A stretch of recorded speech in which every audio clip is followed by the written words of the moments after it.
അധ്യാപകന്റെ കൈവെട്ടിയ കേസിൽ പ്രതി സവാദിന് ഒളിയിടങ്ങൾ ഒരുക്കിയത് മതഭീകര സംഘടനാ നേതാക്കൾ. കേസിൽ കൂടുതൽ പേർ NIA നിരീക്ഷണത്തിലാണ്. കസ്റ്റഡിയിൽ ലഭിച്ച സവാദിനെ ചോദ്യം ചെയ്യുന്നത് തുടരുകയാണ്. മറ്റ് പ്രതികളുടെ മൊഴികൾ മുൻനിർത്തിയാണ് ചോദ്യം ചെയ്യൽ. ഈ മാസം 27 വരെയാണ് സവാദിനെ NIA കസ്റ്റഡിയിൽ ലഭിച്ചിട്ടുള്ളത്. പ്രതിയെ ഒളിവിൽ കഴിഞ്ഞ ചില കേന്ദ്രങ്ങളിലും എത്തിച്ച് തെളിവെടുപ്പ് നടത്തും. ഇതിനൊപ്പം കൃത്യത്തിന് ഉപയോഗിച്ച മഴവും കണ്ടെത്തേണ്ടതുണ്ട്.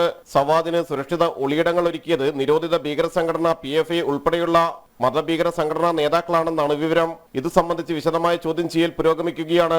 സവാദിൽ നിന്ന് ലഭിച്ച ചില സൂചനകളുടെ അടിസ്ഥാനത്തിൽ ഏതാനും ഭീകര സംഘടനാ നേതാക്കളെ NIA നിരീക്ഷണത്തിലാക്കിയിട്ടുണ്ട്. സവാദിന്റെ ചോദ്യം ചെയ്യൽ പൂർത്തിയായ ശേഷം ഇവരെയും ചോദ്യം ചെയ്യും. സവാദിന്റെ പശ്ചാത്തലം അറിഞ്ഞിരുന്നില്ലെന്ന ഭാര്യയുടെയും ഭാര്യാപിതാവിന്റെയും മൊഴി അന്വേഷണ സംഘം പൂർണ്ണമായും വിശ്വാസത്തിലെടുത്തിട്ടില്ല.